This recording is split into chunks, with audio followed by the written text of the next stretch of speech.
Thank you. I appreciate how you came down here today. It's a really a special day for us. We're honoring two of our students today.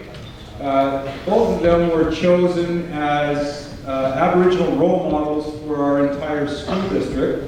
So today we're going to honor Mike Brake and River Iron Eagle Mendel.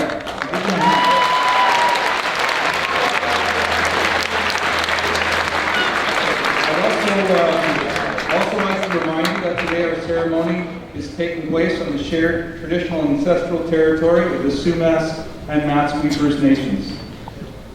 Also, we have some special guests today with us to share in this ceremony, so I'd like to introduce them now. First of all, Don Johnson, the president of the Métis Association.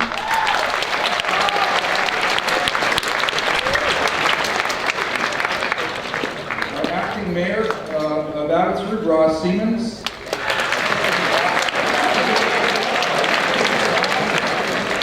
Abbotsford School Trustee, Freddie Latham.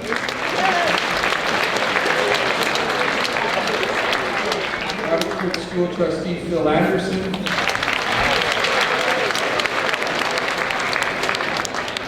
Darlene McDonald, District Principal of Aboriginal Education.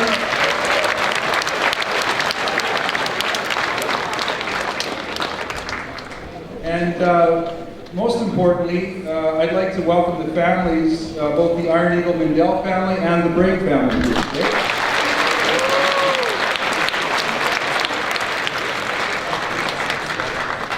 My name is Mr. Pankratz. I'd like to welcome you here as well.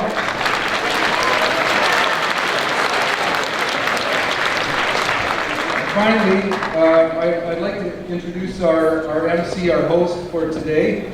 He is the Director of Curriculum here in the district. Please give a warm welcome to Mr. Perry Smith.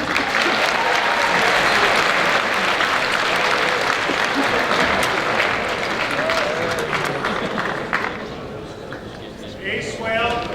Good morning. My traditional name is Quaniqua. I'm from the Bonaparte First Nation in Cache Creek, BC. I'm very happy to be here and have been asked to speak on behalf of the family that is putting on this ceremony today. I'm very excited to be here as part of honoring two students that have been chosen in the district to represent what success looks like. Two students that have met some very high criteria that's set by the district and chosen among students from all of our secondary schools to represent our entire district. Students that are going to be featured in posters that are going to be hung in every school in this entire district. And students are going to look at these posters and read their stories and see what success looks like so they can see for themselves what secondary school is going to look like for them. We're going to go through the protocols of a Stalo ceremony. So in the traditions of the Stalo people, we're going to do this in a good way. I've been asked to speak on the family's behalf, as I was told coming up that many Aboriginal Indigenous communities hire someone to speak on their behalf, as they were taught that they should be too humble to speak for themselves. So they hire someone outside of the family to come in and do that speaking for them. There's going to be somebody from the family, I think it's Mrs. Seymour, that's going to be our floor manager. And she's going to be the one to help me through the protocols and give me the information that I'm going to pass to you. The first thing we're going to do is call witnesses. Witnesses are called in a ceremony to do a job. I was told by Judge Stephen Point, our former Lieutenant Governor, that the job of a witness is much like the signing of a contract. That when you're signing a contract, there would be witnesses that would sign the contract to say, yes, we saw this person sign, we understand the agreement, and we've witnessed that this is a good contract. It's the same in Stalo tradition. That because the Stalo people have an oral tradition, that we pass down stories and information and history through stories, orally, from one generation to the next, that we call witnesses to watch the ceremonies, to remember what they've seen, to listen to what has happened, to go home and tell their families about what they've witnessed today. In the event that there's question about the event that we've had today, witnesses can be brought back to retell, to recount the ceremony so that we can verify what happened. And in many ceremonies, at the end of the ceremony, some of the witnesses might be brought up to share a response to what they've seen, to give encouragement to the honorees. If you're called as a witness today, we just ask you to stand where you are. You don't have to come forward, and the family will come and shake your hand.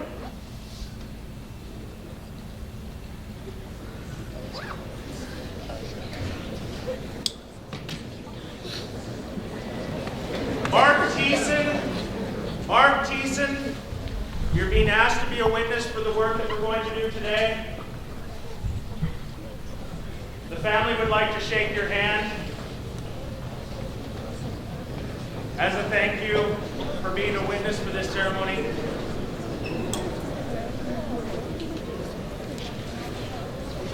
In traditional times, a gift would usually be given to the witnesses to thank them for doing this work. There's 50 cents inside each one of those handshakes, so you can buy a new car or something pretty fancy. Jennifer Maxwell, thank you for sitting together. Jennifer Maxwell, you've been asked to be a witness for the work that we're going to do today. Can you hear me? You guys can hear me back there? I don't need to be louder.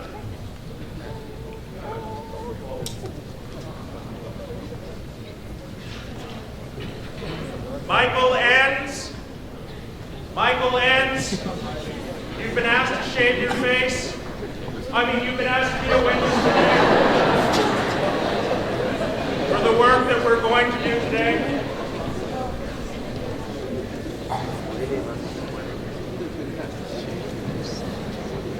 You're scaring the children.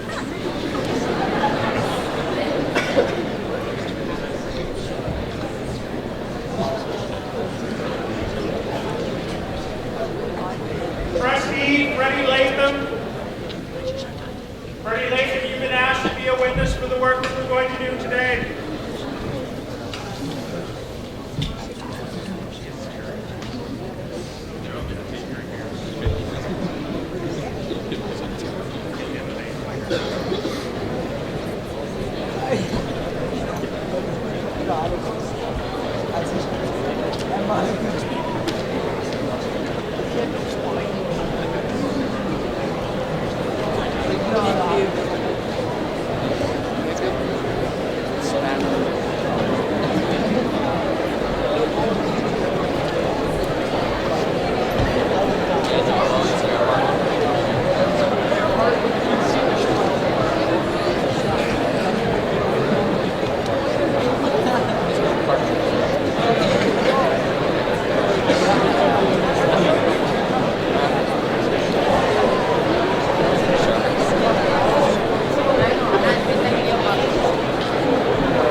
We're going to ask two ladies to come forward.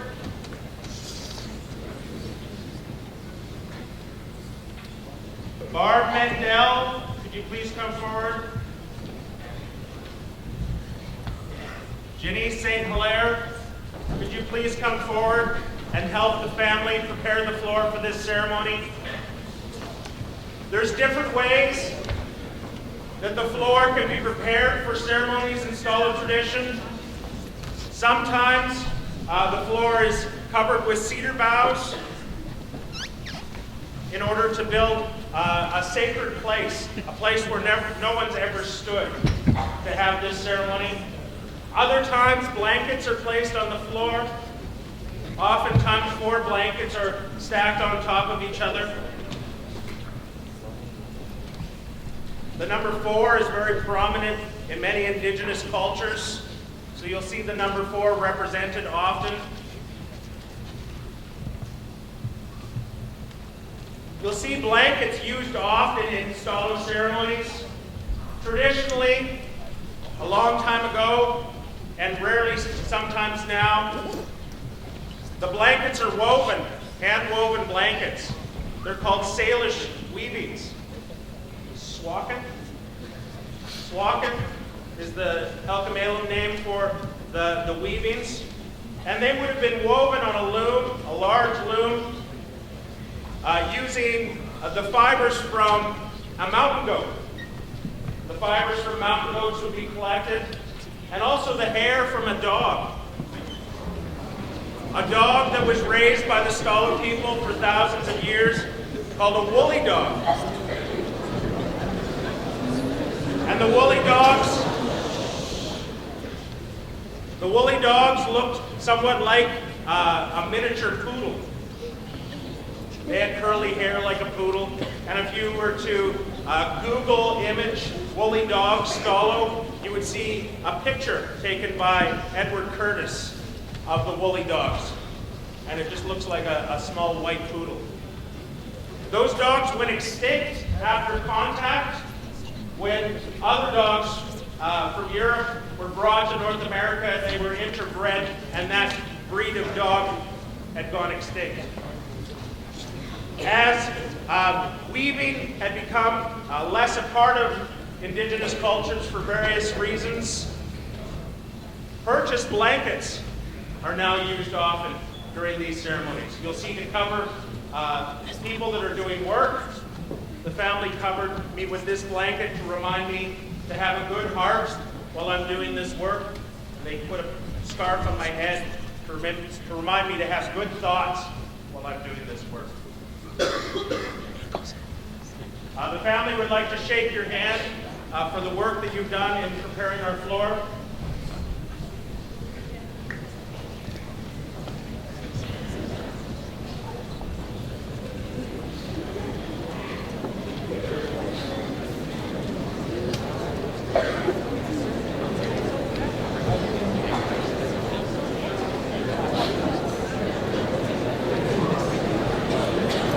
This ceremony that we're doing is a very quick version of a traditional ceremony. Oftentimes you will go to a ceremony that will start in the morning and will go into the evening, and sometimes will take all night. We're doing a very abbreviated version of this, that it would require you to sit for many, many, many hours and listen to people talk and tell stories and go through this process. So though this is very quick, you know that this is an abbreviated version.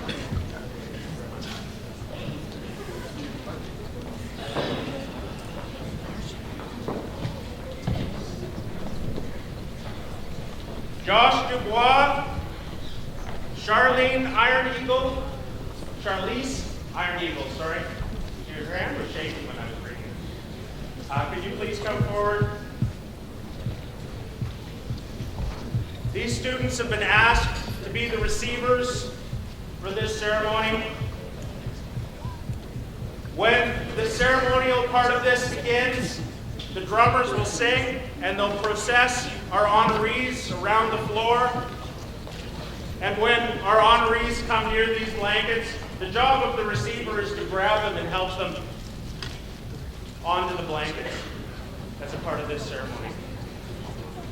So you'll see that they're being blanketed the same way that I am, to remind them to have a good heart and to have good thoughts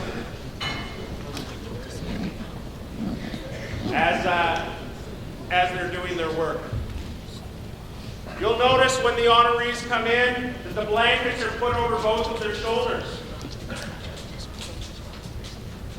And that's to denote that they are being honored and that the family is claiming them and bestowing high honor upon them for all of the work that they've done to give them such an honor to be honored in a stalo ceremony.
in this way.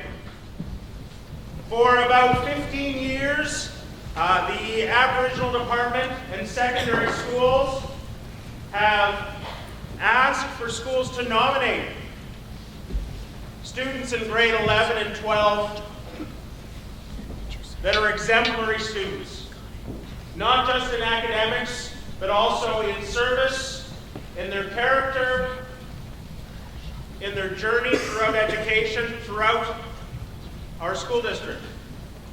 Schools nominate students to the district, and the district chooses the best. And for 15 years, we've done that. Once the students are chosen, posters are created with a picture of them and a message written by the student. And those posters are hung in every school in our district to showcase what excellence in education looks like, so that future generations of students can look and see what great things have happened in our district and what they can look forward to when they go to secondary school. So we're here to honor these two students as they've been chosen among all of the students from all of our secondary schools that were nominated. They were chosen as the top two students. So I think, though we typically don't do rounds of applause in Stalo ceremonies, I think this would be a great time.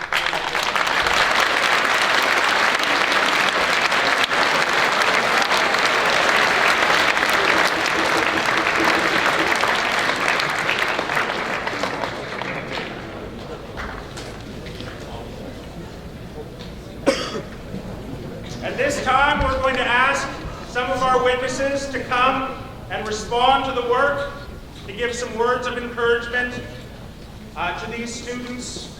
And I'm just going to wait on our floor manager to tell us who that is.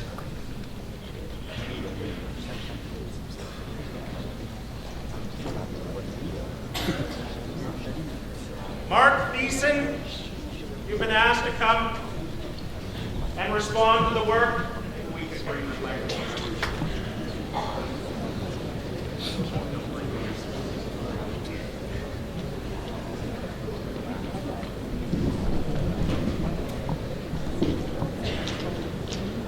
Hello. Well, it's my privilege to speak to Mike.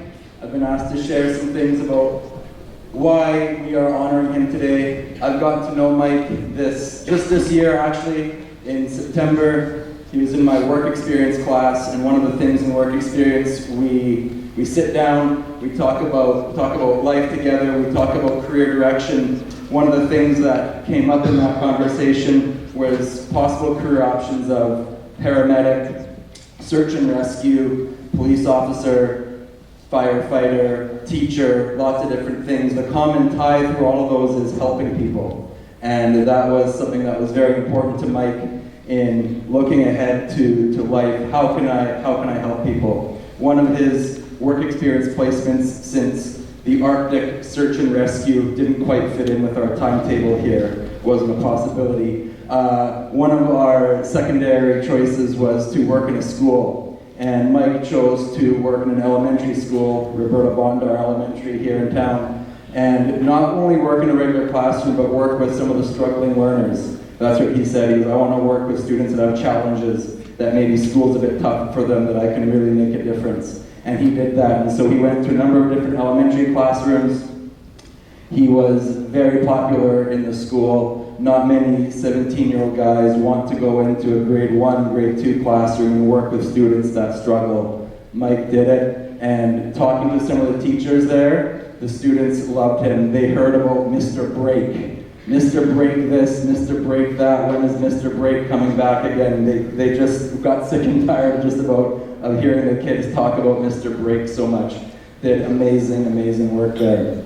The second place I got to kind of know him was through our Junior Police Academy that the school district runs in partnership with Abbotsford Police Department. And he had applied, and it's just a feat to get accepted. There's only about 25-ish spots for the whole district. We had well over 50 students from across the district apply. Mike got in. And not only did he get in, but at the end of the week, it's a 1 week long giving up your spring break from 8 a.m. till 4:30 p.m. Monday to Friday during spring break to do a junior police academy. At the end of it, Mike was awarded the Chief Constable's Award, which is the highest award you can get in that academy. Mike, you earned that not only through the police that run it, looking at who's the top student, but the other recruits, the other students in the group vote on who they think should get that. And Mike earned that award based on his character, based on his leadership abilities, based on always giving 110%. It was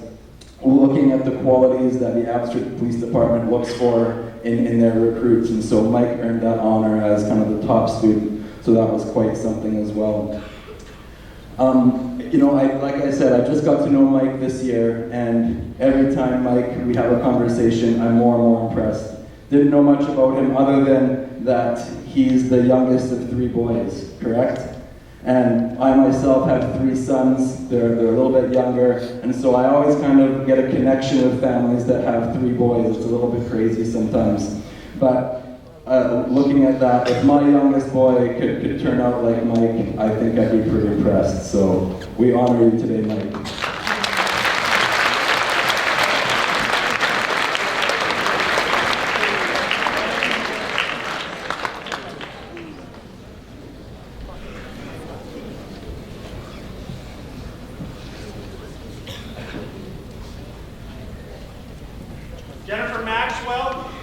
Jennifer Maxwell, you've been asked to respond to the work.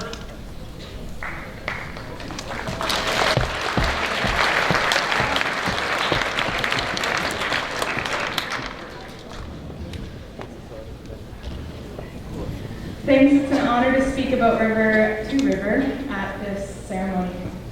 I first met River last year when she took my English 11 class, and right away she established herself as a student that listens to others and makes valuable and thoughtful contributions to class discussions. In debate, she's never aggressive, and she speaks her truth clearly and very convincingly. This past weekend, River brought that same passion to the Hullabaloo Youth Slam event in Vancouver, where she performed a slam poem to a room full of strangers. Never fearing the spotlight, River actually had to leave the event early as she had a previously scheduled performance with her K-pop group. So she is a very committed person that keeps her obligations organized, and she brings energy to whatever endeavor she pursues. River's proud of her Indigenous heritage, and last year in class during a unit on identity, River presented different and diverse ways in which Indigenous peoples may identify themselves. She's a resource to her Aboriginal and non-Aboriginal peers alike when it comes to culture and history. Next year, River is going to pursue art at Emily Carr. With her special talent for visual arts and a way of looking at ordinary things with an entirely fresh perspective, I know that River will be successful. She will meet each challenge with fierce determination, energy, and positivity. I can't think of anyone more fitting to become an Indigenous role model for youth in our community. Congratulations, River.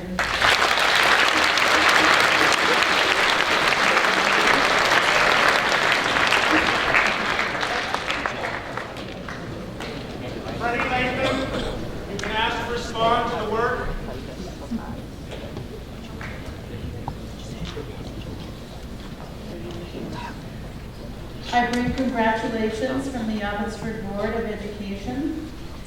There are 2 things that we want to give our children. The first is roots, and we want to make sure that your families and your culture will continue to be a part of your life to help you with very strong roots. And the second is wings, and it is my belief that it's education that helps give us wings. And so you started on a journey, and you will continue, I'm sure, to make education an important part of your life. I have a special message from Chief Brendan Mitchell for you, Mike. Hope for the future is reflected in the accomplishments of our young people. Mike has demonstrated this in his commitment and dedication to education and through his community engagement and volunteerism. Creator, please be with this young man and ensure his every success in a long life of making a positive impact on the world. Thank you.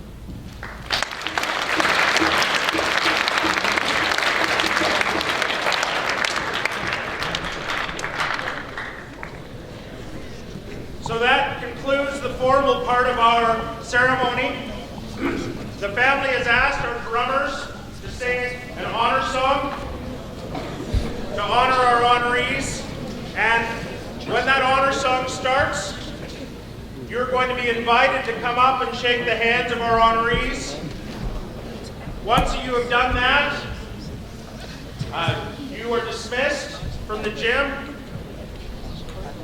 to go on about your schedule for the day.